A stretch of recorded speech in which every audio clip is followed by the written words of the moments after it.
العالمين رب اشرح لي صدري ويسر لي امري آمين واحلل عقدة من لساني يفقهوا قولي آمين اللهم علمنا بما ينفعنا وانفعنا بما علمتنا وزدنا علما.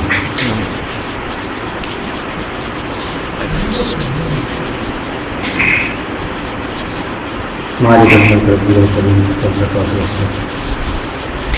آج بتائیے 21 مارچ 2015 بروز ہفتہ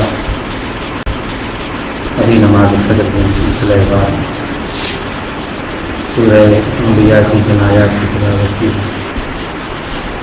انہی آیات میں سے آج کے درس کا آغاز آیت نمبر 89 سے ہوتا ہے. آج کی آیات میں ایک جلیل القدر پیغمبر سیدنا زکریا علیہ السلام کا تذکرہ ہے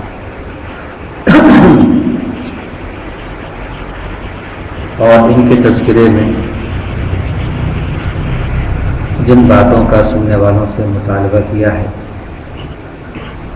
اور جو ان آیات کا خلاصہ ہے وہ یہ اللہ تعالیٰ کے لیے اسباب اور وسائل کسی کام کے کرنے اور نہ کرنے میں کوئی بھی اہمیت نہیں رکھتے، کوئی رکاوٹ نہیں بنتی. اسباب اور وسائل کی ضرورت مخلوق کو ہوتی ہے، خالق کو نہیں ہوتی.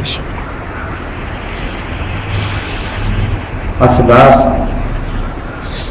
کے محتاج بندے ہوتے ہیں، خالق نہیں ہوتا. اللہ تعالیٰ تو مسبب الاسباب ہے، اسباب کے پیدا کرنے والے، اسباب کے بنانے والے. وہ جب چاہیں بغیر اسباب کے بھی وہ کر دیتے ہیں کہ ساری دنیا کے اسباب والے بھی ایسا نہیں کر سکتے. ایک تو یہ بات ہے.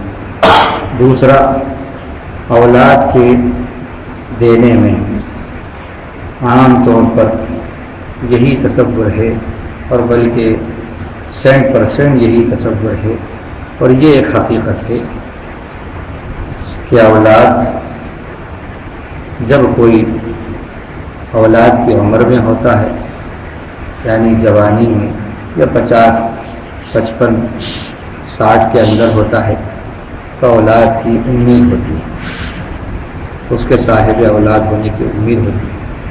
لیکن کوئی 90 سال کا ہو جائے اور 90 سال کو بھی کراس کر جائے تو پھر امید ختم ہو جاتی ہے. بڑھاپے میں اولاد کی امید ختم ہو جاتی ہے. اسی طرح عورت جب عمر رسیدہ ہو جائے تو امید ختم ہو جاتی ہے. یا یہ کہ وہ ڈکلیئر ہو جائے کہ یہ بانجھ ہے، اب یہ اولاد کو جنم دینے کے قابل نہیں ہے، تو پھر نا امید اور مایوسی ہو جاتی ہے. لیکن ایسی مایوسی کی گھڑی میں بھی ایمان اللہ سے مانوس رکھتا ہے بندہ مومن. یہ ایمان کی شان ہے اور یہ انبیاء کی پہچان ہے کہ ایسی گھڑیوں میں جب کہ سارا زمانہ حالات کے تحت، اسباب کے تحت مایوس ہو جاتا ہے اور مایوسی کا شکار ہو جاتا ہے، ایک ایمان والا اور پھر ایمان والوں کے جو مقتدی سردار اور آئیڈیل ہوتے ہیں انبیاء علیہ السلام، وہ ایسے لمحات میں بھی اللہ کی ذات سے، اللہ کی رحمت سے، اللہ کے فضل سے نا امید نہیں ہوتے اور نا مراد بھی نہیں ہوتے. لا تقنطوا من رحمت اللہ قل یا عبادی الذین اسرفوا علی انفسهم لا تقنطوا من رحمت اللہ. اللہ کی رحمت سے مایوس مت ہو. تو دوسری بات اس کے اندر خلاصے اور مطلوب کے طور پر یہ ہے کہ اللہ تعالیٰ جب چاہتے ہیں، جس کو چاہتے ہیں تو اس کو بڑھاتے ہیں، یہ اولاد عطا فرما دیتے ہیں. جیسے سیدنا زکریا اور سیدنا ابراہیم کی مثالیں ہمارے سامنے ہیں۔ الحمدللہ الذی وہب لی علی الکبر اسماعیل و اسحاق ان ربی لسمیع الدعاء۔ ہر قسم کی تعریف اس اللہ کے لیے ہے جس نے مجھے بڑھاپے میں اسماعیل اور اسحاق عطا کی۔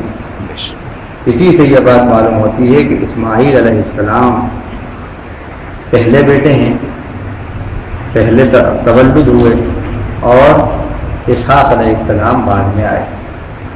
تو اس دعا میں بھی حضرت ابراہیم اللہ تعالیٰ کی حمد و ثنا کر کے اللہ کا شکرانہ ادا کرتے ہیں کہ اللہ ساری تعریف آپ ہی کے لیے ہے کہ آپ ہی نے بڑھاپے میں مجھے اولاد عطا فرمائی۔ حضرت زکریا علیہ السلام ان کی زندگی میں بھی یہ بات ہے کہ انہوں نے بھی بڑھاپے میں اللہ سے دعا کی۔ اور کیا دعا کی؟ اللہ سے دعا کی، ذکر و رحمت ربک عبدہ زکریا اذ نادى ربه نداء خفيا قال رب إني وهن العظم مني واشتعل الرأس شيبا ولم أكن بدعائك ربي شقيا۔ اب آپ غور کریں کیا الفاظ ہیں، کیا عاجزی انکساری ہے۔ پھر آگے کہا وَإِنِّي خِفْتُ الْمَوَالِيَ مِن دُعَائِي وَكَانَتِ امْرَأَتِي عَاقِرًا فَهَبْ لِي مِن لَّدُنكَ وَلِيًّا يَرِثُنِي وَيَرِثُ مِنْ آلِ يَعْقُوبَ وَاجْعَلْهُ رَبِّ رَضِيًّا يَا زَكَرِيَّا إِنَّا نُبَشِّرُكَ بِغُلَامٍ اسْمُهُ يَحْيَىٰ لَمْ نَجْعَل لَّهُ مِن قَبْلُ سَمِيًّا۔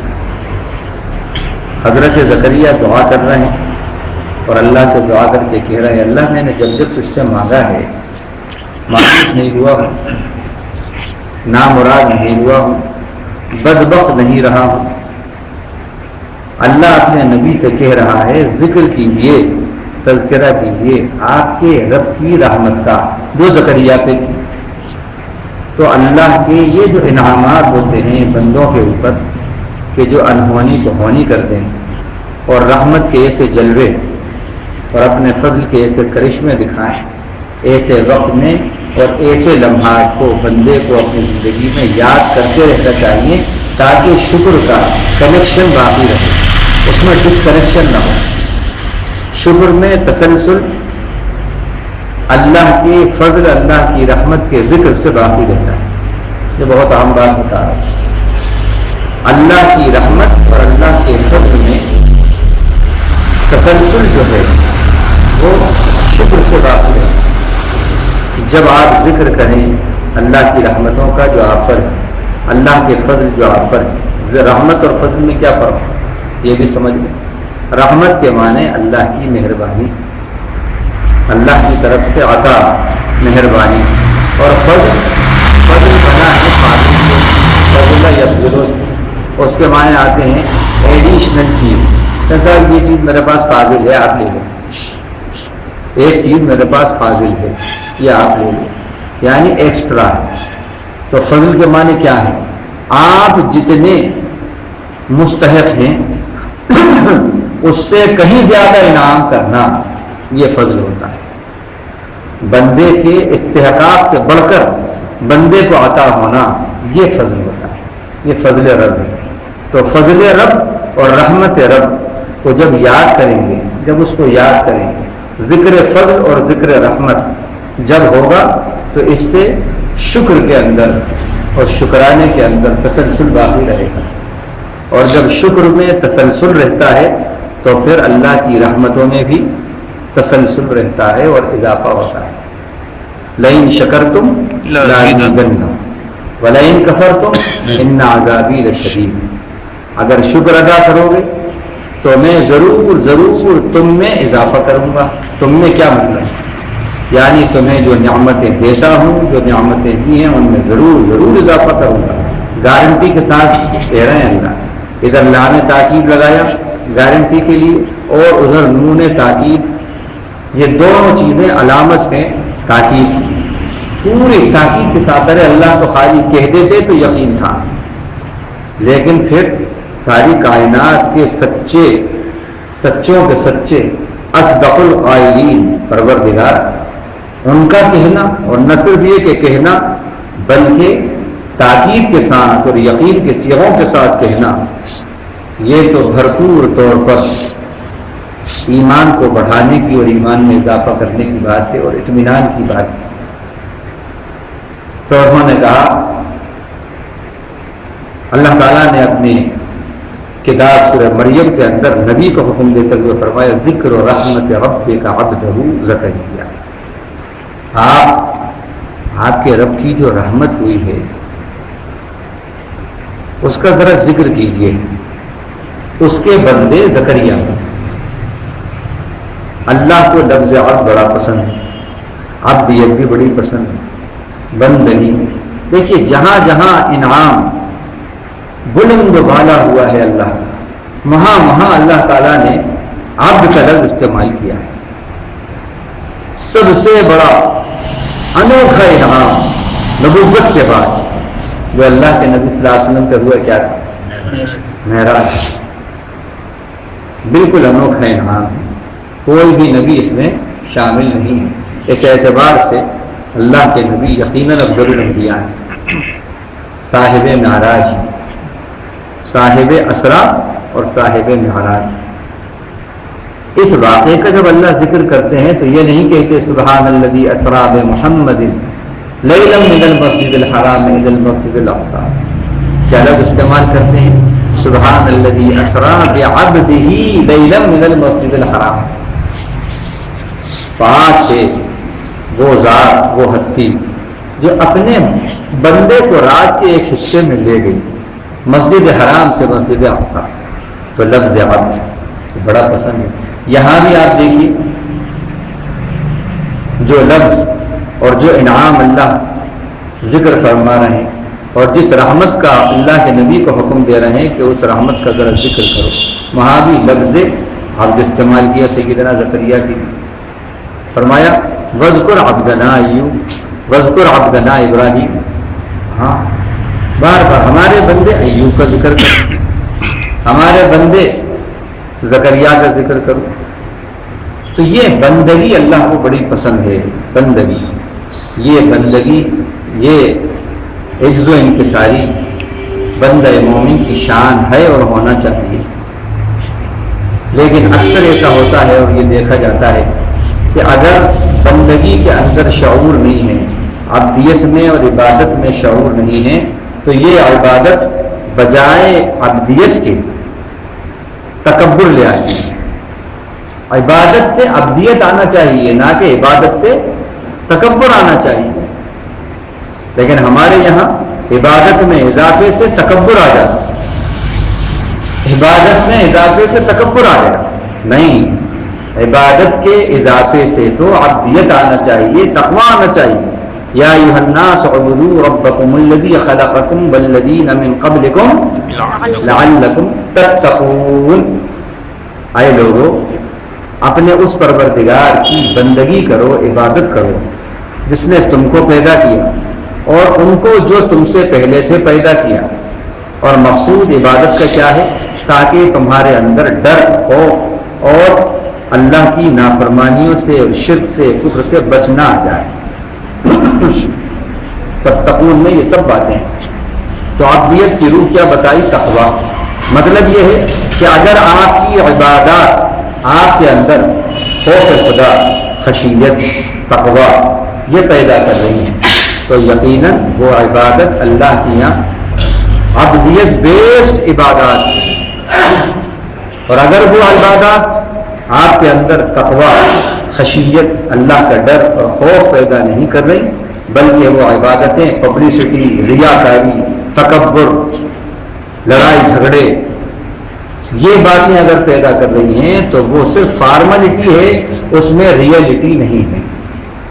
اور وہ چیز جو صرف فارملٹی ہو، اس میں ریئلٹی نہیں ہو، تو پھر وہ چیز اٹریکٹیو نہیں ہوتی، ایکسیپٹیڈ نہیں ہوتی اور نہ ایکسیپٹیبل ہوتی ہے۔ تو عبدیت کے اندر، عبادت کے اندر عبدیت آنا چاہیے، عبادت میں عبدیت آنا چاہیے۔ اتق المحارم تکن اعبد الناس، حرام چیزوں سے تو بچ، تو سارے لوگوں میں سب سے بڑا عبادت گزار ہو جائے گا۔ ابدیت آتی کہاں سے ہے؟ اجتناب محرمات، حرام چیزوں سے بچنا بھی ابدیت ہے، حرام چیزوں سے بچنا بھی عبادت ہے۔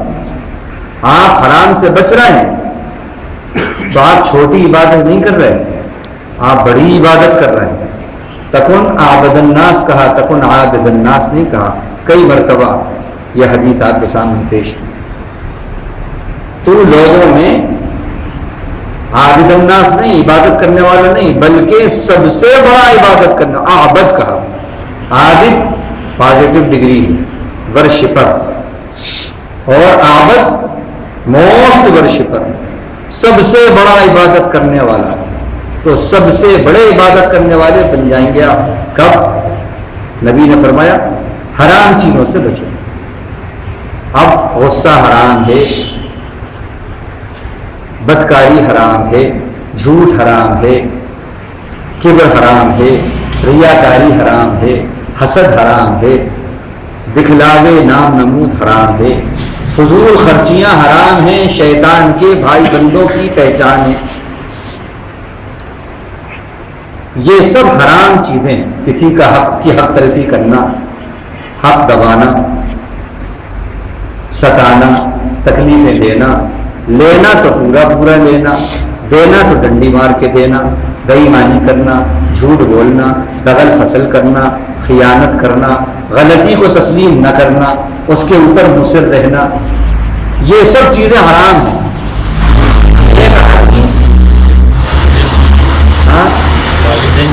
ہاں، والدین کی نافرمانی ہے، بہن بھائیوں کی حق تلفی ہے، وراثت میں پورا مال ہڑپ کر لیا، بڑے بھائی ہیں تو چھوٹے بھائی بہنوں کو کم دیا، نہیں میں نے تیری شادی کر دی، تیری شادی کر دی، 5 لاکھ جو تیرا حصہ تھا اور 2 لاکھ بڑھ کے لگا کے کر دیا، نہیں، اس طرح تعویلات کر کے ان کی حق تلفیاں کر لینا، یہ سب غلط بات ہے، یہ سب حرام ہے، سب حرام ہے۔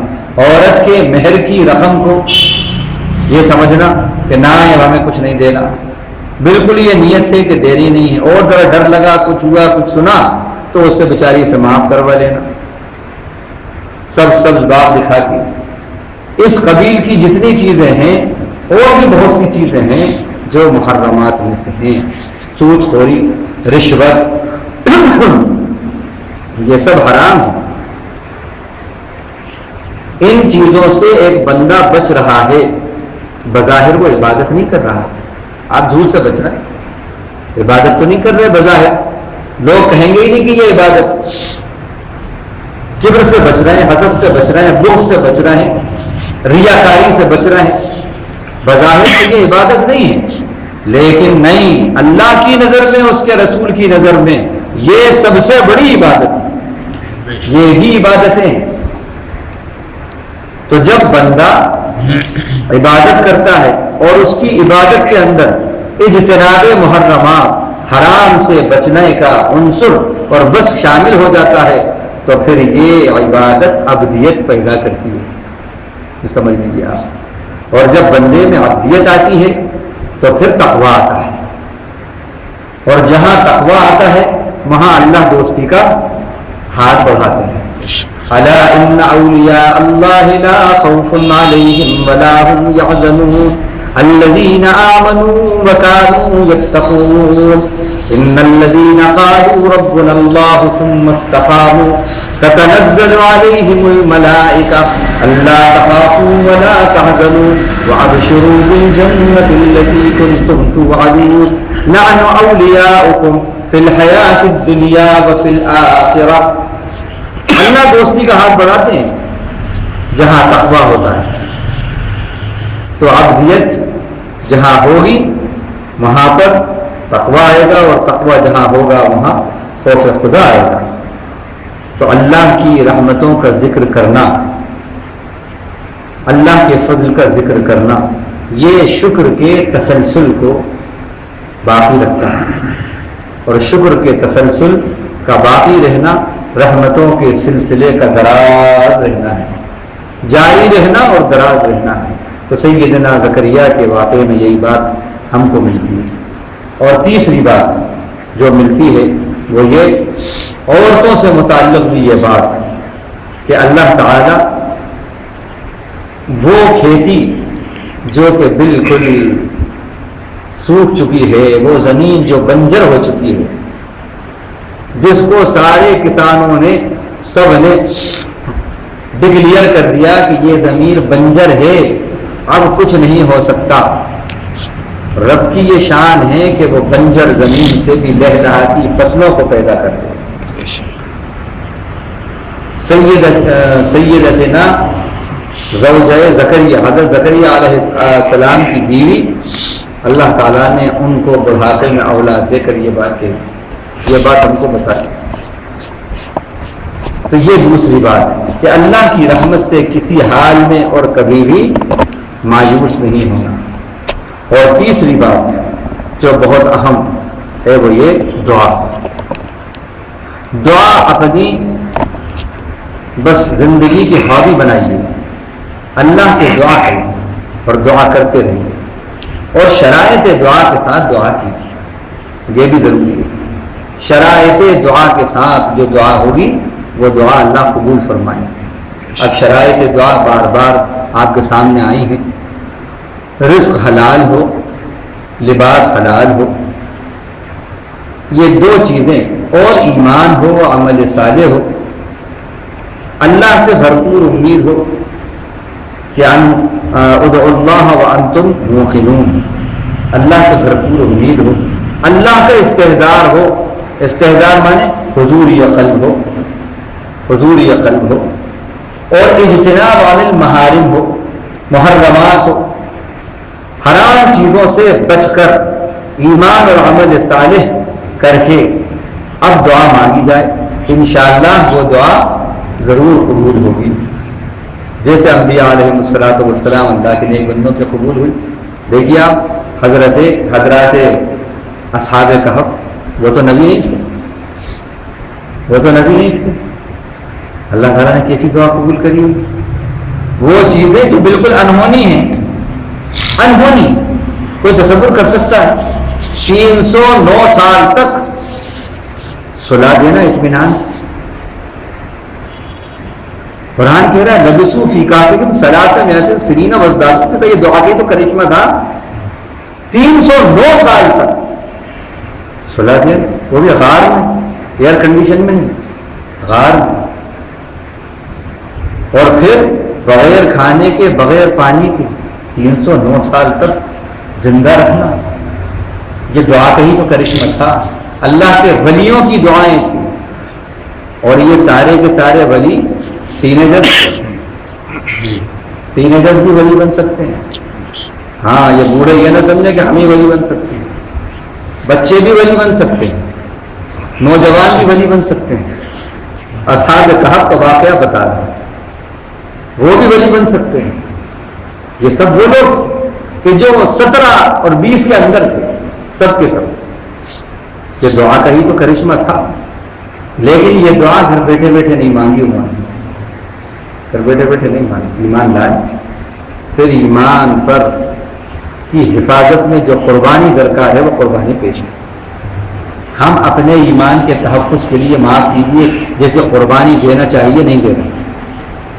تحفظ ایمان قربانی چاہتا ہے، بھائی ہر چیز کا جیسے گھر ہے آپ کا، آپ اس کے تحفظ کے لیے کچھ کرتے ہیں نہیں کرتے؟ دروازے کیوں لگاتے ہیں؟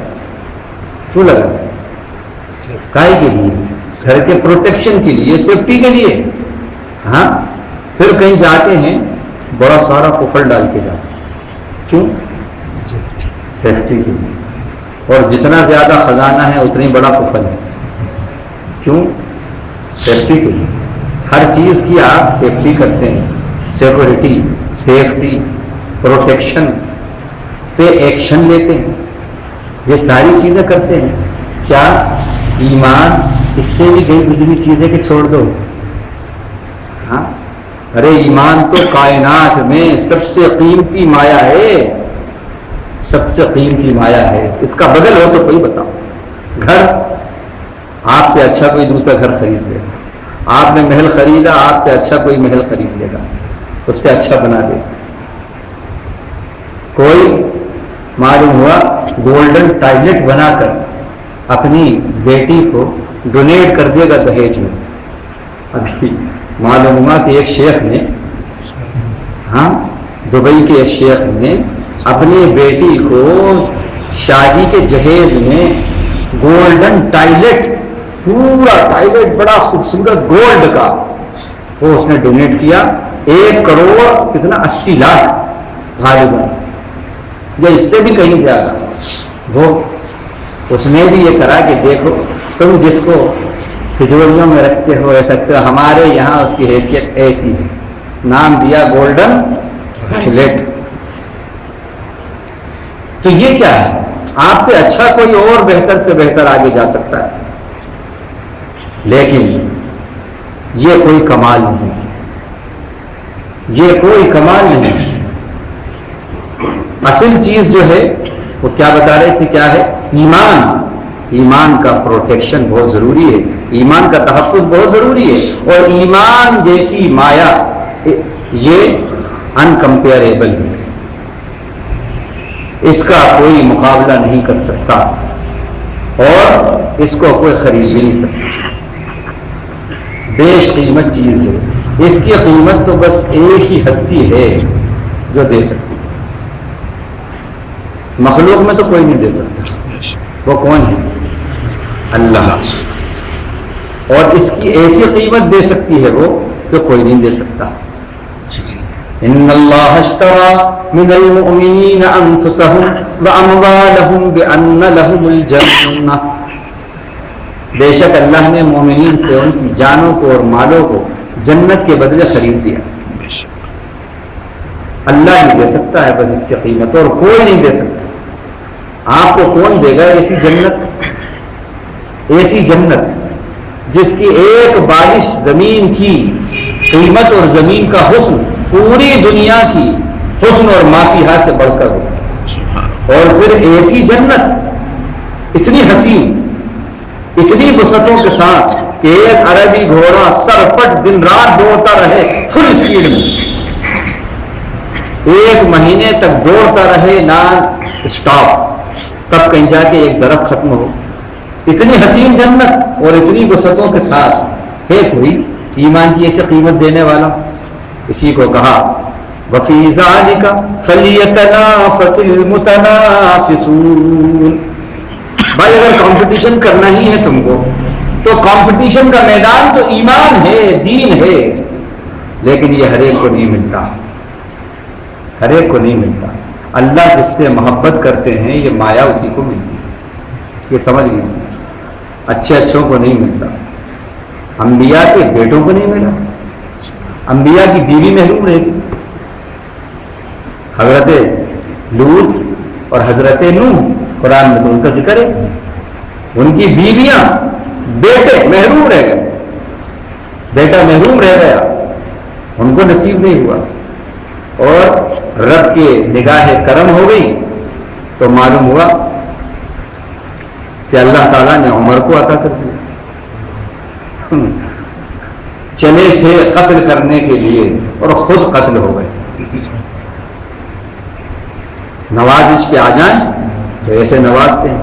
علماء نے سلسلے میں لکھا ہے بات کیا تھی. ایک بات تھی جس کی وجہ سے رحمت رب متوجہ ہو گئی عمر کی طرف. اللہ کے نبی نے دعا کی تھی، اللہ عامر بن ہشام اور عمر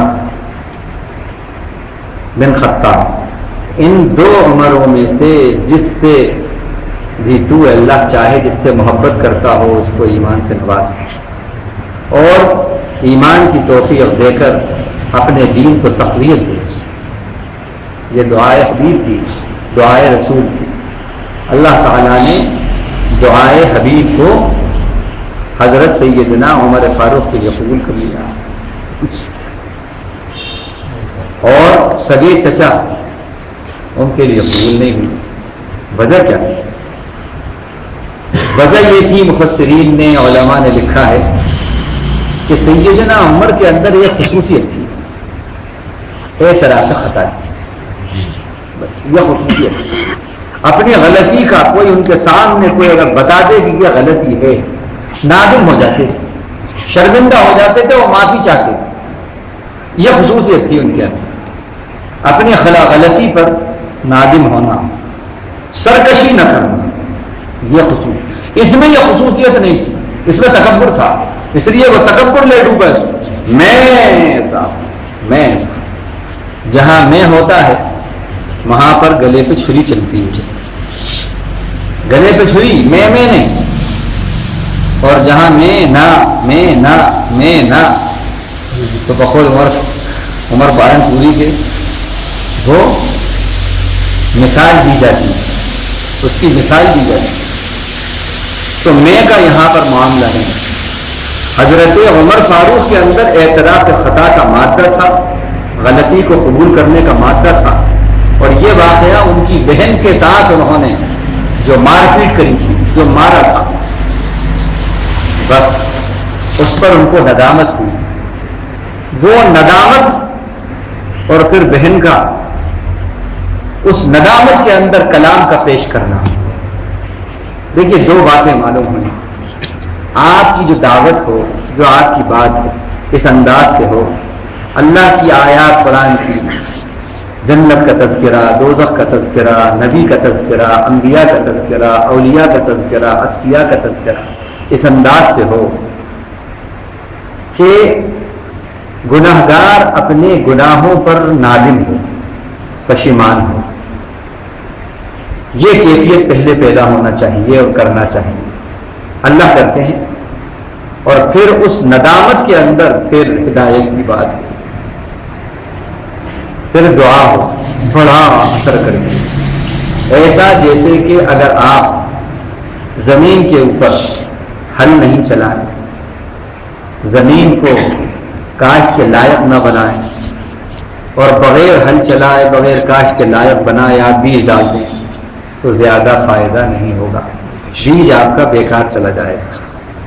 لیکن اگر اس کو ہل چلا کر اور پھر جو اس کی کاشت کے اصول ہیں پورے انجام دے کر پھر بیج ڈالیں گے تو ایک بیج، ایک دانہ کتنے لائے گا صاحب؟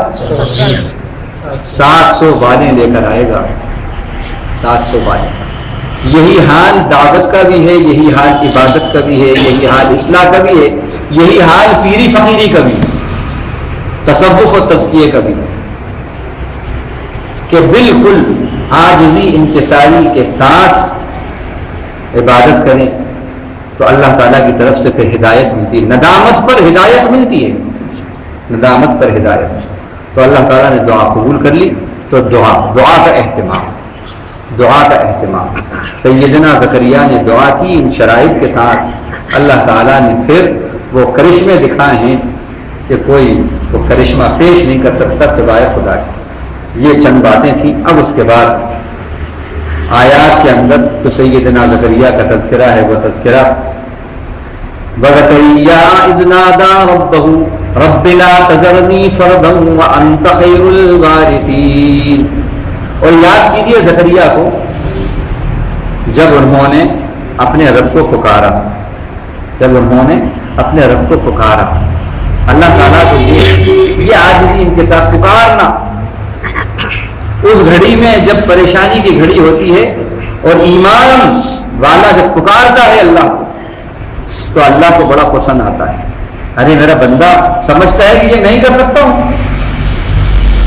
یہ میں ہی کر سکتا ہوں، سمجھتا ہے، اور پھر کہیں نہیں جاتا، وہ اسی در کو دستک دیتا ہے، اسی در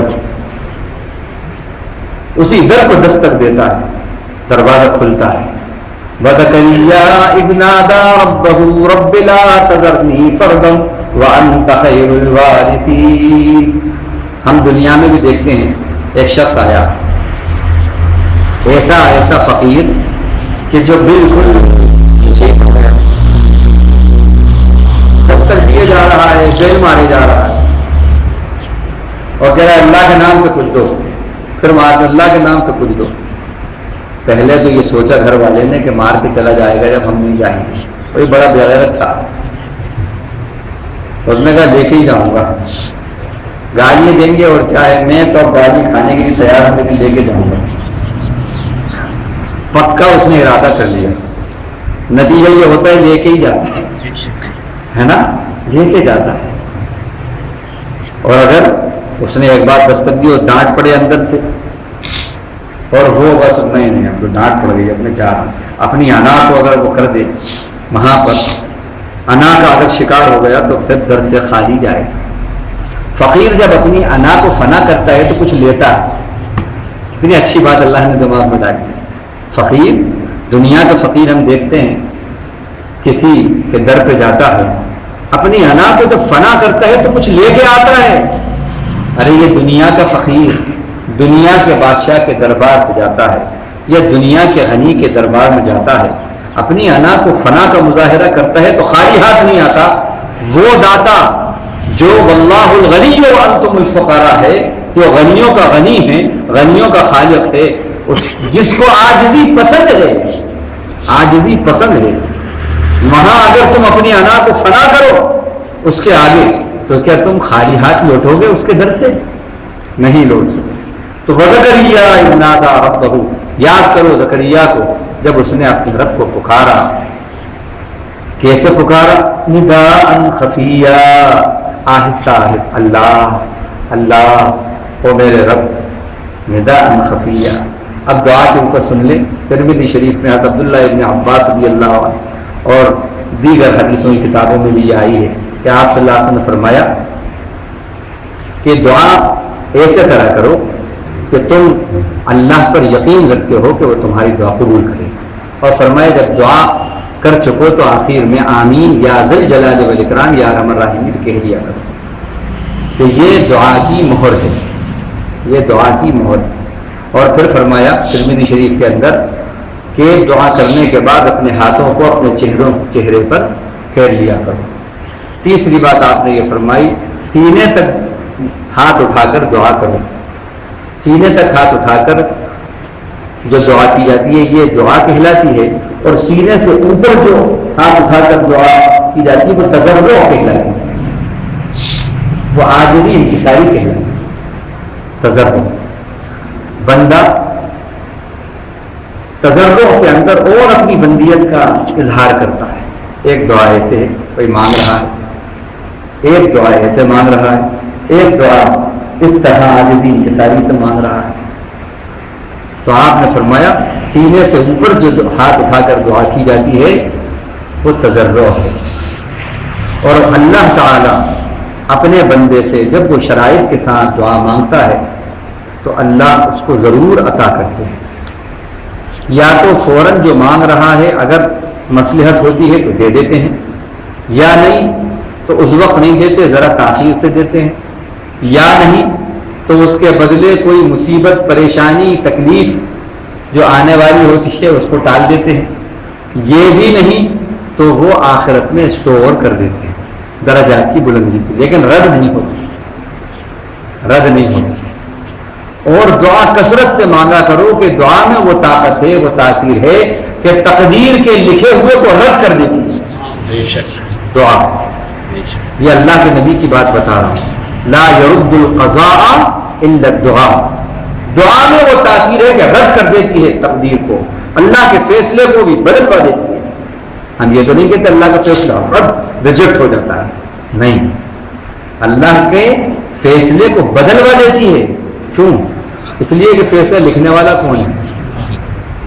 ہاں بھائی، تقدیر لکھنے والا کاتب تقدیر کون ہے؟ میرا مالک ہے اللہ۔ میں رائٹر ہوں کتاب کا، اب میں ریوائز ایڈیشن نکال رہا ہوں، مجھے اختیار ہے جو باب چاہوں رکھوں، جو باب چاہوں نکالوں، جو سطر چاہوں رکھوں، جو سطر چاہوں نکالوں۔ کس کو کیا اختیار؟ سارے آل رائٹس آر ریزروڈ لکھا ہوتا ہے، سارے حقوق ریزرو ہیں، کس کے لیے؟ رائٹر صاحب کے لیے۔ تو کاتب تقدیر وہ مالک کل خالق کل ہے۔ یمحو اللہ ما یشاء ویثبت وعنده ام الکتاب، یہ بات بھی یہاں سے ثابت ہوتی ہے، اللہ جو چاہتے ہیں اس کتاب کے اندر باقی رکھتے ہیں، جو چاہتے ہیں میٹ دیتے ہیں۔ ان کے پاس اصل کتاب موجود ہے، یا ام الکتاب سے مراد لوح محفوظ. جو چاہتے ہیں باقی رکھتے ہیں، جو چاہتے ہیں میٹ دیتے ہیں. تو دعا میں وہ تاثیر ہے، لیکن دعا صاحب دعا بن کر مانگو، یہ سمجھ لیجیے. اور ایک نقطہ اور بتا دیں آپ، 1 پوائنٹ مستجاب دعا ہونے کا نقطہ کہیں تو بتا دیں. بتائیے 1 پوائنٹ وہ دعا کا نقطہ ہے مستجاب دعا ہونے کا. اللہ سے کی پہلے مانو، پھر اس سے مانگو. بس 2 باتیں، پہلے اللہ کی مانو پھر اللہ سے مانگو. پہلے مانو پھر مانگو، بس. اب دیکھو کہ دعا قبول ہوتی ہے یا نہیں. کیوں کہ جب آپ مانیں گے اس کی تو اس کو بھی ماننا پڑے گا، اس کو بھی ماننا پڑے گا. اس پہ بن جائے کچھ ایسی کہ بنائے نہ بنے. ہمارے استاد ایسا پڑھتے تھے، نہیں میاں اس کو ایسا پڑھو. غالب صاحب کا یہ مصرع، اس پہ بن جائے کچھ ایسی کہ بن آئے نہ بنے. ہاں، اس پہ بن جائے کچھ ایسی کہ بن آئے نہ بنے. لیکن پہلا مرحلہ کائے کا ہوتا ہے؟ نیاز مندی کا. دوسرا مرحلہ ہوتا ہے پھر ناز مندی اور ناز برداری کا. نیاز مندی کا تعلق بندے سے ہے، ناز برداری کا تعلق خالق کائنات سے، رب سے. نیاز مندی کا تعلق عبد سے ہے، ناز برداری کا تعلق رب سے ہے. بندہ جب اپنی نیاز مندی سے رب کو راضی کر لیتا ہے تو پھر حدیث میں آتا ہے کہ اگر کوئی بندہ نماز کا پابند ہے، جماعت کا پابند ہے، تکلیف میں ہے، اب کوئی اسے تکلیف پہنچ گئی لیکن جماعت سے نماز پڑھتا ہے، مجبوری کوئی آ گئی، اب وہ گھر میں نماز پڑھ رہا ہے اور اس کو کسک ہو رہی ہے میری جماعت سے نماز جاری ہے. اللہ فرشتوں کو حکم دیتے ہیں میرے بندے کو جو ثواب مسجد کے اندر دیا جاتا تھا وہی ثواب لکھا جائے اور بڑھ کے لکھا جائے.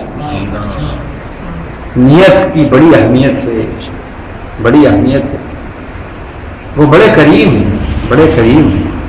آپ نے سچے دل سے نیت کی ہے کہ میں اللہ مجھے دے گا تو میں ضرور اس کو دوں گا. اور پچھلا آپ کا ریکارڈ بھی بتاتا ہے کہ آپ کے پاس جب آیا تو آپ نے غریبوں کی، مسکینوں کی، پریشان حالوں کی مدد کری ہے.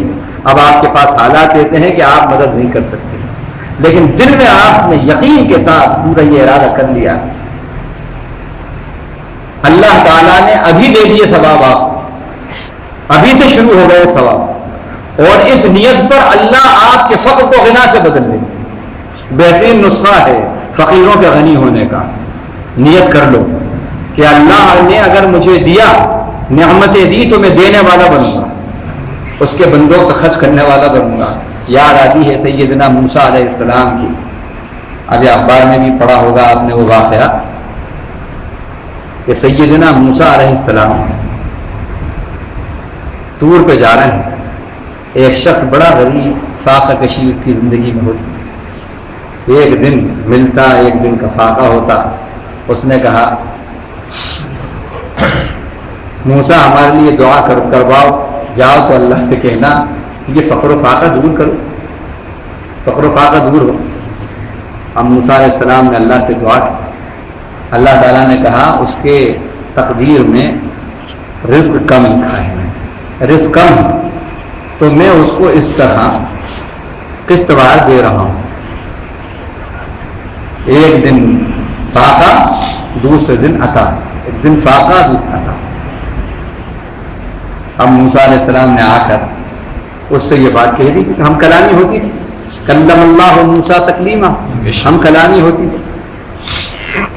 اس نے سنا تو کہنے لگا موسیٰ اللہ نے کہنا جتنا دینے والے ہیں اللہ مجھے وہ سب ایک بار میں دے دیں،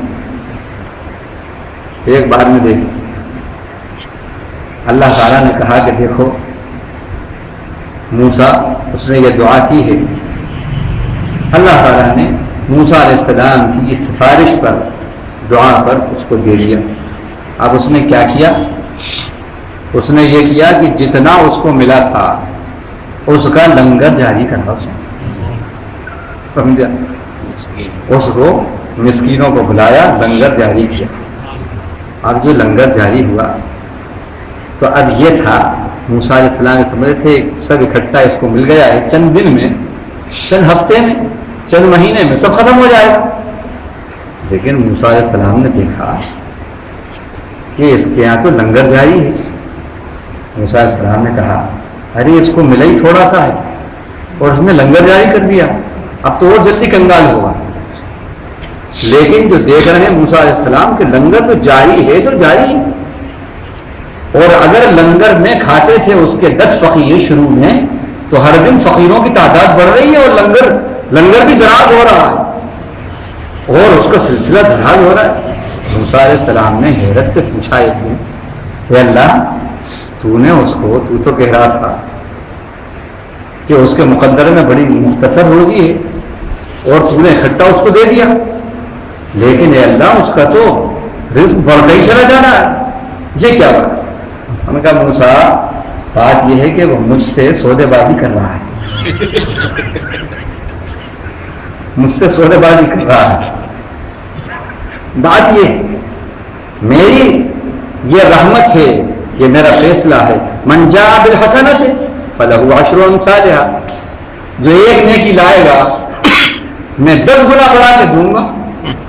تو اب یہ فقیروں کو کھلاتا ہے، جتنے فقیر آتے ہیں ہر فقیر پہ 10 گنا اضافہ کرتا ہوں اس کے رزق میں مجبور ہوں میرے وعدے سے کہ میں پورا کروں گا۔ من اصدق من اللہ قیلا، مجھ سے زیادہ سچا کوئی ہو نہیں سکتا، مجھے پورا کرنا ہے۔ تو اب اس کو وہ دو معلوم ہو گیا، اس لیے اب مجھ سے بزنس کر رہا ہے، یہ سودے بازی کر رہا ہے۔ دیکھا وہ بڑے قریب ہیں، تو صاحب دعا بنیے، مستجاب الدعا بنیے۔ اللہ مجھے بھی بنائے، آپ کو بھی بنائے، ہماری اولاد نسلوں کو بنائے، لیکن صاحب دعا بنیے۔ اور صاحب دعا کا مطلب یہ ہے پہلے مانو پھر مانگو، انشاءاللہ پھر پالو۔